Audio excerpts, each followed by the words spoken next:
एक समय की बात है, एक भजनपुरा नाम का गांव था। वहाँ एक बहुत ही गरीब परिवार रहता था। उस परिवार में 4 लोग रहते थे, एक आदमी, औरत और उनके 2 बच्चे। वो लोग बहुत गरीब थे। रमेश खेतीबाड़ी करता था और उसकी बीवी घर घर जाकर बर्तन धोती थी। उनके बच्चे भोलू और नंदिनी दोनों स्कूल में पढ़ते थे। वो दोनों पढ़ने में बहुत अच्छे थे, लेकिन वो इतने गरीब थे कि रमेश और चंचल उन दोनों की पढ़ाई का खर्चा भी ठीक से नहीं उठा पाते थे। चंचल सोचती थी कि उसे कहीं और अच्छे घर में काम मिल जाए, लेकिन उसे कहीं काम नहीं मिलता था। एक दिन बाजार सब्जी लेने जाती है और वहाँ उसे एक गांव की औरत मिलती है। अरे चंचल, कैसी हो? बहुत उदास दिख रही हो। ठीक तो हो ना? कहाँ बीवी जी, घर का खर्च चलाना बहुत मुश्किल हो रहा है। आपके पास कोई काम हो तो बताना।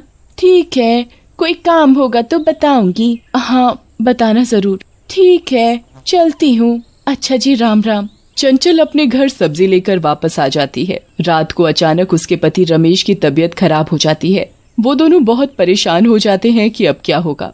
हम घर का खर्चा तो ठीक से चला नहीं पाते थे, अब ये दवाई कहाँ से लाएंगे? क्यों ना हम कुछ पैसे किसी से उधार मांग ले। चंचल गांव के लोगों के पास मदद के लिए जाती है। गांव का कोई भी व्यक्ति उसे पैसे नहीं देता। चंचल फिर गांव के एक सेठ जी के पास जाती है। सेठ जी, मेरा पति बहुत बीमार है, हमारे पास बिल्कुल पैसे नहीं है, थोड़े पैसे उधार दे दो, हम आपको जल्दी ही वापस लौटा देंगे। ऐसे कैसे दे दूं? तुम्हें कुछ गिरवी रखना होगा, तभी मैं तुम्हें पैसे दे सकता हूँ। सेठ जी, हमारे पास कुछ नहीं है, बस एक घर है, आप वो रख लो, पर मुझे पैसे दे दो। ठीक है, मैं तुम्हारा घर गिरवी रखकर तुम्हें पैसे दे दूंगा। चंचल सेठ के आगे हाथ जोड़ती है और पैसे लेकर अपने घर चली जाती है। उन पैसों से वो अपने पति का इलाज करवाती है। उसे अच्छे से अच्छे डॉक्टर को दिखाती है, लेकिन उसे कहीं आराम नहीं आता। इतना कर्जा करने के बाद भी वो ठीक नहीं हो रहा था। उनके घर की हालात बहुत खराब हो गए थे। उन्हें कुछ समझ नहीं आ रहा था कि वो क्या करें। फिर एक दिन उनके पास कुछ गाँव के लोग आए। तुम रमेश को लेकर शहर जाओ और वहाँ किसी डॉक्टर को दिखाओ, जिससे रमेश ठीक हो जाए।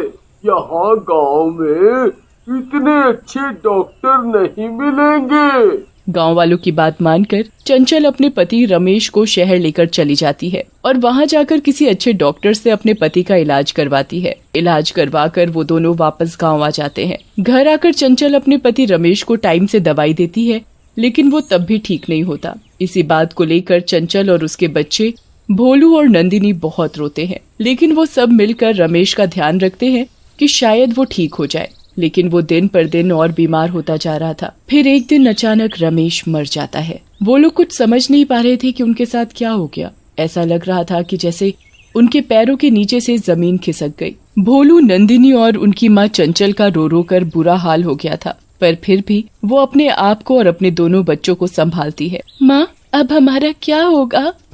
तुम परेशान मत हो, मैं कैसे भी करके तुम्हें अच्छे से पालूंगी। पहले की तरह चंचल घरों में काम करने लगती है और अपने घर को संभालती है, लेकिन चंचल के घरों में काम करने से उसके घर का गुजारा नहीं होता। वो लोग एक टाइम खाना खाकर गुजारा कर रहे थे। फिर एक दिन अचानक सेठ जी उनके घर आ जाते हैं। हाँ चंचल, बहुत दिन हो गए हैं, अब तुम मेरे पैसे कब वापस करोगी जो तुमने मुझसे अपने पति के बीमार होने पर लिए थे? सेठ जी, मैं दे दूंगी, मेरा पति रमेश अब रहा नहीं, कृपया आप मुझे थोड़ा और वक्त दे दे। मैं कुछ दिन का वक्त दे रहा हूँ, लेकिन कुछ टाइम बाद मैं फिर आऊंगा। चंचल कुछ दिन बाद भी पैसे नहीं जोड़ पाती और सेठ उनका घर उनसे खाली करवाने आ जाता है। चंचल बहुत हाथ जोड़ती है कि कहाँ जाएंगे, लेकिन सेठ जी बिल्कुल नहीं सुनते और उनसे मकान खाली करा लेते हैं। फिर चंचल बच्चों को लेकर इधर उधर भटकती है। उसे कोई जगह नहीं मिलती और वो एक नदी किनारे बैठ जाती है। कुछ लोग उन्हें देखते हैं और उन्हें एक झुग्गी में रहने की जगह देते हैं। माँ, मुझे बहुत भूख लगी है। बेटा, घर में खाने को एक दाना भी नहीं है, तुम आज अच्छे से पानी पी लो, कल सुबह मैं काम करके खूब सारा खाना लाऊंगी। दोनों बच्चे और चंचल भूखे ही सो जाते हैं और ऐसे ही 2-3 दिन निकल जाते हैं। सबकी हालत भूख के कारण मरने वाली हो जाती है। फिर एक दिन उनके घर एक औरत आती है। चंचल, अरे ओ चंचल, जरा बाहर तो आना। हाँ जीजी, क्या हुआ? मेरे घर की काम वाली काम छोड़कर चली गई है, क्या तू मेरे घर काम करेगी? मैं तुझे महीने के 3,000 रुपए और दोनों वक्त का खाना दूंगी। चंचल खुशी से फूली नहीं समाती। जी मैं आज से ही आ जाऊंगी, मुझे काम की बहुत जरूरत है। चंचल काम करके दोनों बच्चों के लिए खाना लेकर आती है। वो 2 वक्त का खाना पा रहे थे।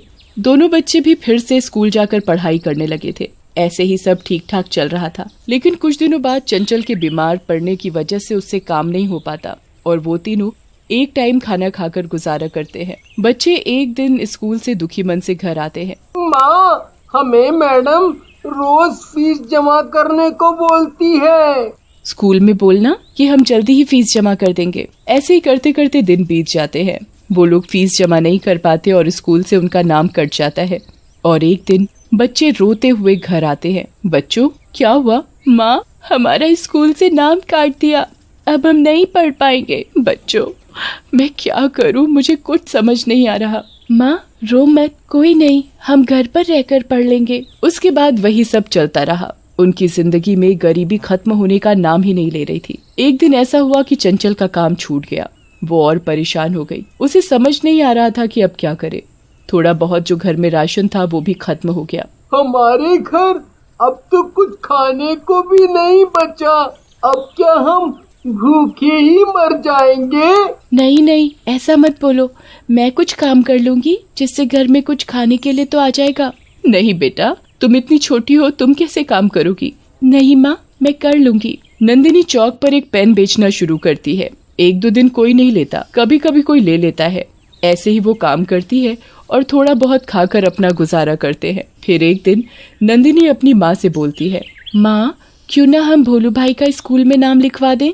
तुम ये सब कैसे करोगी? हमारे खाने के लिए पूरा नहीं पड़ता और ऊपर से पढ़ाई का खर्च। नहीं माँ, मैं सब कर लूंगी, तुम चिंता मत करो। भोलू, क्या मैं तुम्हारा स्कूल में नाम लिखवा दूं? पढ़ाई करोगे? हाँ बहन, मैं पढ़ना चाहता हूँ।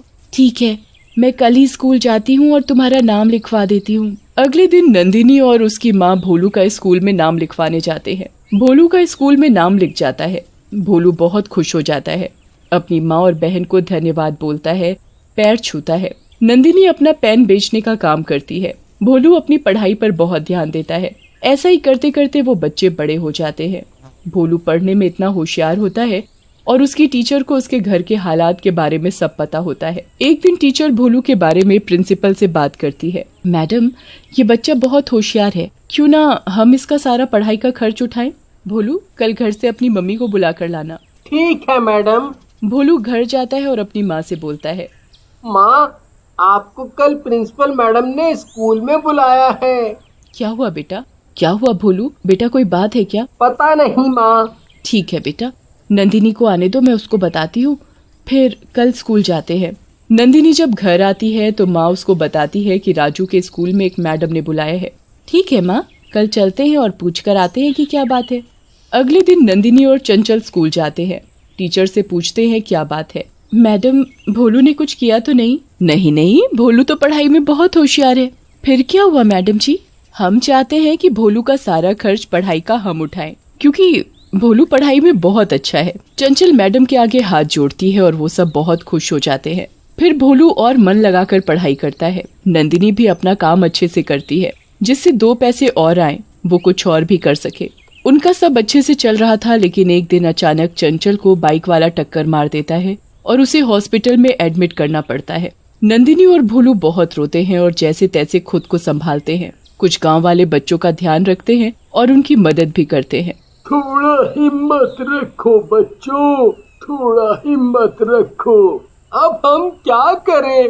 अब हम कितने अकेले हो गए हैं, पता नहीं माँ कब ठीक होकर आएगी। बच्चों, अब तुम दोनों ही एक दूसरे का सहारा हो। नंदिनी बेटा, तुम बड़ी हो, अपने भाई का ध्यान रखना। हाँ, मैं अपने भाई का ध्यान रखूंगी, इसको खूब पढ़ाऊंगी, भाई को कुछ अच्छा आदमी बनाऊंगी। शाबाश बेटा। गांव वाले चले जाते हैं। नंदिनी और भोलू दोनों मिलकर मेहनत करते हैं। भोलू अपनी पढ़ाई बहुत मन लगाकर करता है। कुछ दिन बाद चंचल भी ठीक होकर घर आ जाती है। कुछ साल बीत जाते हैं। भोलू और नंदिनी बड़े हो जाते हैं। भोलू इतना पढ़ता है कि वो एक डॉक्टर बन जाता है। उसे डॉक्टर बनते देख नंदिनी बहुत खुश होती है। मैं आज जो भी हूँ वो आपकी वजह से हूँ।